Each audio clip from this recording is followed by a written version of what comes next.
All right, Philly Orc Gee and everyone else who may be listening. The title of this lecture, you might say, this video is going to be on pleasure in music and what that kind of pleasure is, where we derive that pleasure, and whether some forms of pleasure are more legitimate than others in music. So I was inspired for this video when I was coming back home, and I heard Beethoven 3 on the radio, the first movement of Beethoven 3. And I just got so much pleasure from it because I understood the form, right? So we talked about Mozart 40 last time, and we talked about how the knowledge of the form is essential to really understanding and listening intelligently to that piece. So now this is going to be a transitional video. I hope it won't be 20 minutes. It's a little transitional video because I do want to talk about Beethoven 3 and the Sonata Allegro form innovations that he did, especially in the first movement. So we need to understand, though, before we get into that material, we need to understand pleasure. We need to understand pleasure in music and how this music is constructed and why, honestly. So this is the PTSK, the Sonata Allegro form of Haydn 104 that we're going to be talking about just a little later. So to start off, what we're dealing with here mainly is instrumental music. So non-vocal music. I don't really listen to much vocal music, and instrumental music is really how we can trace these thoughts, because vocal music takes on a whole life of its own, especially in the late 18th, early 19th century. So during the late 1700s, so the classical period, this music, so the music of Mozart, Haydn, Stamitz, Pleyel, who else? One of Bach's sons, Johann Christian, whatever, Bach. Their music was seen by philosophers as lesser, and Immanuel Kant is one of the main proponents of this, and he thought that this music was just a trifle. So on kind of the hierarchy of aesthetic art, you had music here, and then you had poetry here. And the reason music was the lesser, or the least, is because music, he said, left you no impressions in the mind, whereas poetry conveyed ideas, conveyed beauty. We had meter that could be meditated upon, even memorized. Music was just something to be enjoyed in the moment. It was very fleeting. Thus, it was the least art. These are from Critique of Pure Judgment, I think. So now, what I'm going to argue, though, is that considering what happened in the 19th century, is that this music that he called the lesser form of art, is actually the higher form, because it's the more intellectual form, the form in which pleasure is conveyed not merely through sensation being received, but through sensation being received and then understood. So basically what I'm contending is that one cannot understand and truly appreciate and gain pleasure from Haydn and Mozart and Beethoven, because Beethoven, I will insist, is a classical composer. The only way we can really derive pleasure from them is through understanding. Whereas in the 19th century, it is just pure sensation, and then the sensation causes the pleasure, where the understanding takes a back seat to the immediate reception. So where Kant thought that the reception of this music left us nothing to think about in the 18th century music, what I'm going to argue is actually he was a little too early, and it's 19th century music. Now this is of course all ironic if you know history, because then in the 19th century, we have the concept of absolute music, which is music for itself, by itself, and we have theorists such as Schopenhauer. Wagner picks up on this, that says music is closest, and this is ridiculous metaphysics. He says that there's something called a will, which is this, lifeblood. Basically, it's a very Platonic theory. This is almost God. And music, because it's not spoken, is the closest to the will, because in its absolute nature, it's most closely expressing the will. Whereas poetry's down here now in his conception, because the words act as this veiling force, because we need to understand the word, which is human. But when we listen to music, it's not sublingual, but superlingual. It transcends mere words and gets us closer to the will. Now, of course, this is just ridiculous nonsense. At least I think so, but very influential ideas as far as sublimity in music and the greatness which attends it. So I'm not contending that, though. I'm contending that music is actually the higher form in the classical period because we must have understanding to get the pleasure from music. Okay, so let us discuss the types of pleasure a little more in depth. So what I'm basically breaking up here is we have intellectual pleasure, okay, the pleasure of the mind. Actually, let's do a new chart. The pleasure of the mind, okay, and you have the pleasure of the heart, or one might even go so far as to say the pleasure of the loins, right? Because I do think that there is a especially erotic aspect to these things, as we will see in our piece. Our piece that we're going to use is probably the most manipulative piece of classical music, which is Tchaikovsky's Romeo and Juliet Fantasy Overture. So we have the pleasure of the mind and the pleasure of the heart. So the classical music, Haydn, Mozart, Beethoven, aims at a pleasure of the mind, because in order to fully apprehend this music, we must understand it. In order to get pleasure from it, we must understand it. And I'm even contending that really music lives and dies. This music lives and dies on the fact of the composer's ingenuity in playing with form, manipulating form, and conveying that to the listener. Because most of what we think of music, this very 19th century ideas, is like, when we say, is it good? We mean, is it pleasing from an immediate sensational aspect? Is the sound reaching me? Does it arouse pleasure in my heart, even in my loins? Do I get this feeling of transcendence? I mean, these are all sublime ideas from this notion of the will, and music is closest to the will. But you see, in the 18th century, I mean, these ideas were not very current. In 1790s, you have some Germans start to talk this way.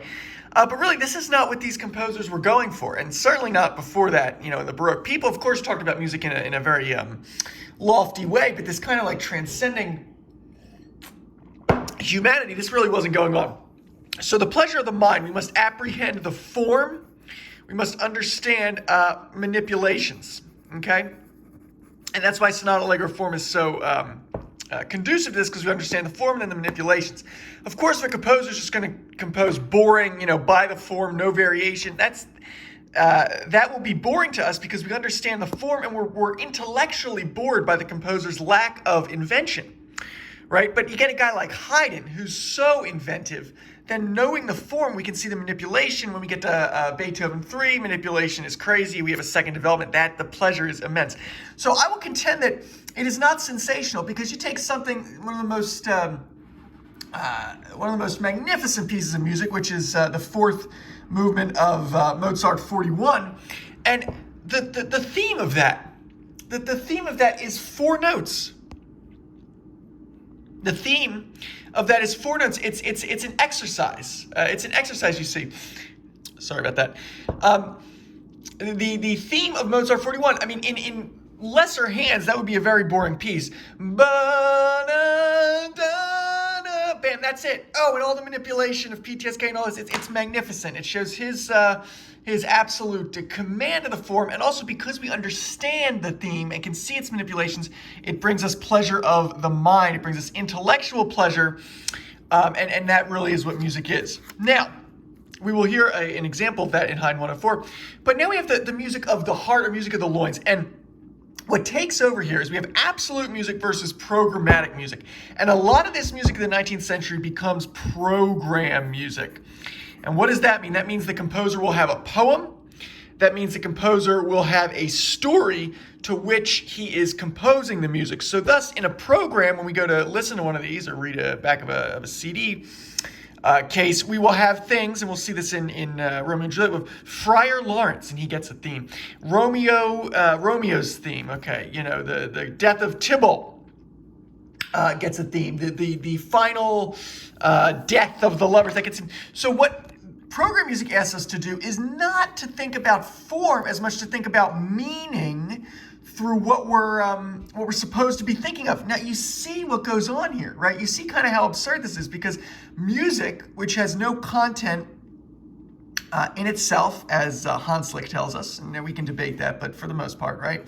But what these composers are doing with program music is forcing us to impose a method of thought on the music which is not immediately suggested to us by the music itself, right? These are points that have been made 150 years ago. We could not listen to Romeo and Juliet Fantasy Overture and go, oh, well, that reminds me of Friar Lawrence in the Garden. Oh, that's the balcony scene in Act 2, Scene 2 of Shakespeare. You know, there's nothing in the music which suggests that to us. And quite frankly, I mean, Tchaikovsky could have written about any form of lovers, or maybe Tristan und Isolde, right? And we would have to accept that, right? So the program music is not intellectual pleasure, okay? Program music is the pleasure of the heart because we're associating ourselves, the mere sensation with this program. Now you can even have absolute music not to a program, still be music of the heart, because what's going on here is that form takes a backseat to mere sensation. Remember I talked about Kant, I was talking about music leaves us nothing except what happens in the moment. That's why he thought it was lesser. Well, that's the argument I'm making here with the music of the heart. So we get things like composers, Tchaikovsky in his symphonies, Dvorak, you know, and then the most ridiculous, you get a guy like Sibelius. I mean, Holst. I mean, form, intellectual apprehension just takes a complete back seat, if it's even, you know, thrown out the trunk of the car, into what we can experience in the here and now. And that's why I say it goes to the loins even, because there can be erotic signs of release. Susan McCleary is a musicologist who described from a feminist perspective that a lot of music is patriarchal, she calls, because this concept of tension and release, it's like a male sexual release, right? The tension, the buildup, and then the final climax, which is, you know, an orgasmic term. And that's why I call this the music of the loins. We are below, literally, on the human body. We are way below the mind when we get to a guy like Sibelius. Now, someone may say, but this music is very complex. It's very intricately composed. Yes, it is. Yes, it is. But that is not necessarily what is most readily appearing to the mind, or even the composer in what he's trying to do, in which I hesitate to say appreciation of this music does not depend on how much we understand the form. Because what I'm essentially saying is if you don't know the form, you can't really understand Haydn. And I do question you, how can you really say you like Haydn if you don't understand what he's doing? Now, I, of course, have talked about my bad oral skills, and I can't understand Haydn the way he understood himself, or the way the intellectual musicians of his day understood him, but I'm at least at some form of appreciation, because I know what he's doing. Okay, so we have this separation between the mind and the heart. So let's see this in action. So we're going to look at Beethoven, excuse me, Haydn 104, my favorite symphony of all time. And what we're going to see here, not only PTSK, but also these motives and the manipulation of the motives, right? So, ba-da-da-da, and that's motive 1. Call it X, and then ba-ba-ba-ba-ba-da, that's motive Y. And what you'll see, this is the intellectual appreciation we get, because when we recognize that Haydn is basing the entire symphony, exposition, development, and recapitulation on these two motives. Some people say there's another motive in there, but these are the two that are most easily apprehensible. It gives us pleasure, and it gives us satisfaction, and it gives us almost a kind of sport in the ability to recognize these things. Okay, so we're going to listen to just the first part here, and we're going to follow along, actually. I'm going to follow along in the score, okay? So I'm going to start a little bit before, and we're going to go straight in. Right there. Y. Again, repeat.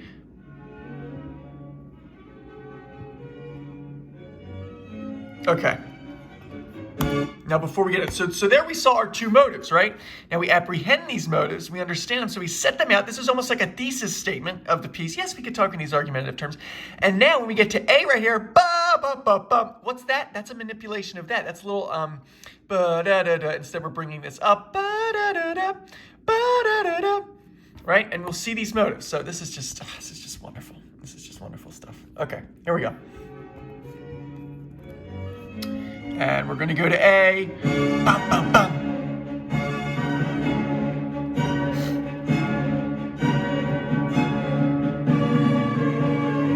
That can even be a motive Y right there. And now here we go. Da, da, da, da. There's Y.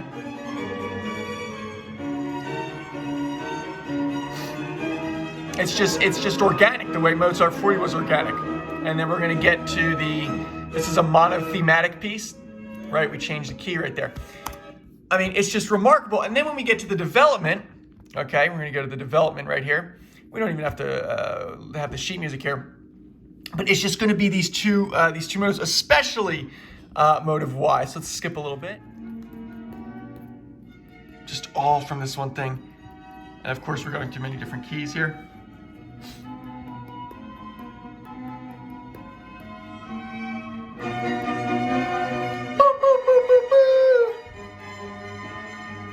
So, we have that apprehension, right? Because we've understood the motives. Now, if you don't understand, the motives, if you don't understand the form, well, then you are being manipulated. That's the thing I want to stress. You're being manipulated by the composer because you're just along for the ride, right? You're on a roller coaster. Oh, turn that way. Oh, turn that way. If you understand these things, you're prepared for that, right? And then if the composer truly does something that you can't understand, at first, usually you will understand it right after when you recognize what he's done, especially with the manipulation of motives.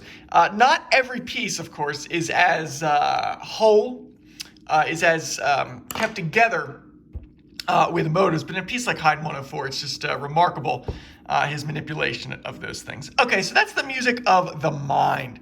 Now we go into the music of the heart and of the loins. And this is, we're going to use Tchaik 5 Romeo and Juliet. So I've already said that this program music asks us to understand things that are not immediately evident from just a listening of the music itself, right? So we actually combine both things. So this is program music. It's not program of a strict like tone poem, as we would say, because it is, people say it's in sonata form, but again, it really doesn't matter that it's in sonata form because it's so stretched out, it's so diluted, really, that to even try to apprehend it as sonata form really does nothing for us because Tchaikovsky, it doesn't mean very much to him, as we can see. What this piece is about is creating a rapture, an emotional, a base emotional response in the listener as to debase any type of understanding of this piece, okay? This is low. This is a low piece of music right here. And we're just going to listen to how elementary this is. And this is why people who don't understand music can like this piece because it doesn't ask anything of the mind. It gives no pleasure to those who want to seek music as an intellectual pleasure, but just those who want to be manipulated by a composer for 21 minutes. And that's the other thing, but this piece is just so long. It's just so long. So we're going to begin here with the first theme. Okay, and it's just loud and kind of nothing. So here we go.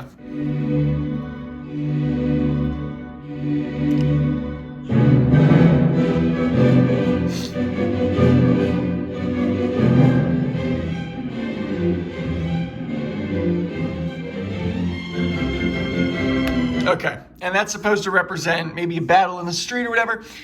So as that goes on, then we get, at 8:12, we get Romeo and Juliet's The Love Theme, which is just utterly manipulative because nothing has prepped us. Remember, we talked about the motive. Nothing has prepped us for this second theme. It can't be found in the first theme. It's not derived from the first theme. This is just free composition by Tchaikovsky, and he's, calling it sonata form. So here we go.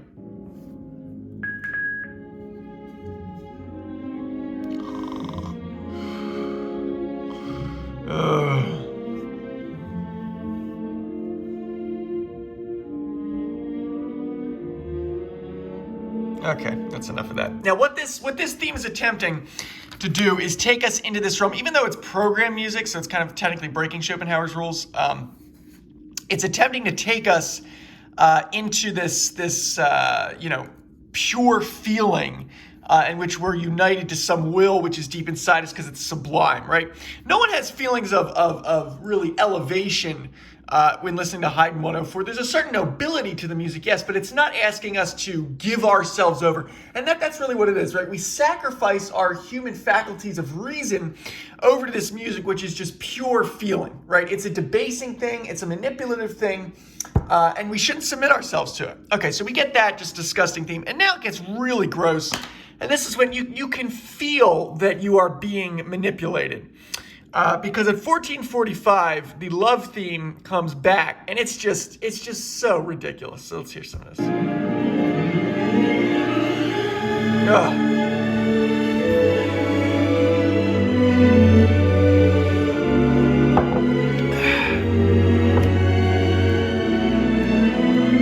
And then it gets even grander. The French horns are added in large, more brass is added. Okay, that's enough of that. So do you see that? Like, oh, gosh. I remember I heard that in the car and went, boo! Like, come on. Like, one, if that wasn't predictable not in the intellectual sense, but predictable is like, oh, okay, we have these two themes, and then the soft theme, and then, of course, the soft theme comes back, and at the very end, the hard theme kind of interferes with the soft theme. Like, of course that's going to happen, because we know the program, right? So we're not even about the music anymore. We're about sensation, and really this program. Right, so you hear that. You hear how we're so far from the nature of pleasure getting from the mind, and we have moved down into sensational pleasure, right? You can imagine someone in his seat, whether it's 1880 or something when this premiered, all the way down to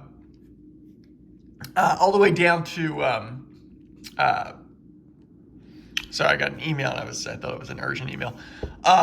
So from 1880 all the way down to the present day, right? Someone in a seat go, oh, so good. And that's what I said, that feminist principle of tension and release. It becomes erotic, even more so because this is based on an erotic story.